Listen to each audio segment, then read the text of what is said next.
never knew my grandfather. He was 48 when he died, but by all accounts he was an extraordinary man.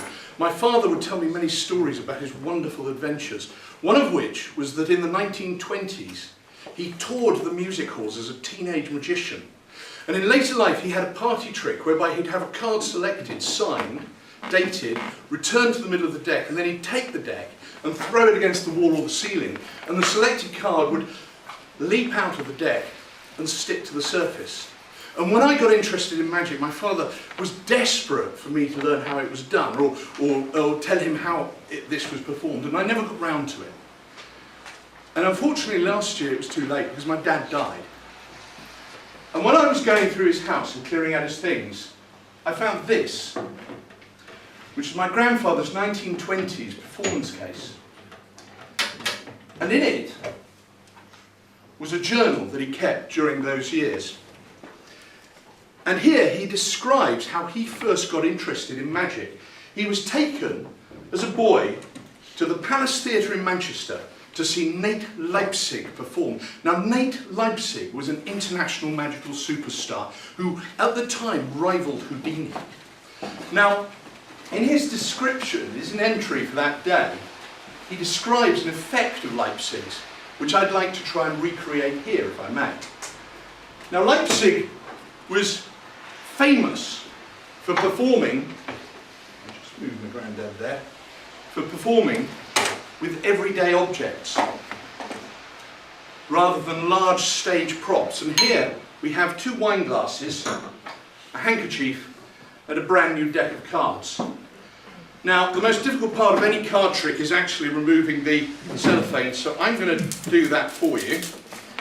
But what I'd like you to do, Chris, if you would, is just check that that seal is intact and that is indeed a brand new deck of cards. Consider your answer very carefully. Thank you. Right, so this is a brand new deck of cards. That means that this is the first time these cards have seen the light of day since they left the factory. And when a deck comes into the light, it comes out in what we call new deck order. You start with the jokers, then you've got the spades, the ace through to king, then the ace through to king of hearts, and then it reverses and you come to the king of diamonds, and it counts down all the way down to the clubs, and then you get this advertising card which no one knows what to do with, so we throw it away. Now we're not going to use the entire deck, we're going to use the first 10 black cards, which are the ace through to 10 of spades. And being a new deck, this is in precisely order ace through to 10.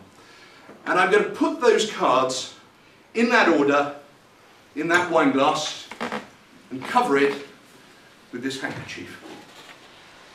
Now, taking the equivalent 10 red cards, the ace, 2, 3, 4, 5, 6, 7, 8, 9, 10 of hearts, these two, obviously, are in order. But that's something we're going to change. Now, Chris, I'm going to use a lot, but give those a really, really thorough shuffle, if you would. Because once you shuffle a pack of 10 cards, you end up with 1.2 million possible variations. That's 10 times 9 times 8 times 7, etc. So you're happy with your shuffle? Okay. Do you know which of those 1.2 million orders you could have actually achieved? No, well, let's find out. You have here the 5, the 8, the ace, the 10, the 9, the 3, the 4, the 6, the 2, the 7.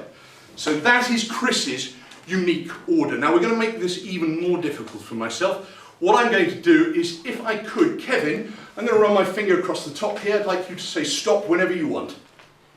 Okay? We're going to do it again. I'm going to run my finger across the top. You say stop whenever you want. Stop. Okay, so we came to that card there. So that card is the 4 of hearts. Now I'm going to reverse that 4 of hearts in precisely the place that you shuffled. So this is now actually a 1 in 12 million. We've multiplied the odds by 10. And in that order, I'm going to put those in that glass. Now, while you were shuffling and you were choosing, no one has been near these cards here. And as you can see, the ace is at the front, and here the 5 is at the front, and the 5 is somewhere in the middle of the glass. So, watch very carefully, because in a merest of seconds, The cards reordered themselves. So here, the 5 is at the front, behind the 5 is the 8, and here, the 8 is behind the 5. And behind the 8 is the aces. Behind the aces are the 10s. Behind the 10s are the 9s. Behind the 9s are the 3s. And behind the 3s, there are 2 reverse cards. Now, if I remember, Kevin, you said the 4 should turn, and the 4 has turned. Thank you.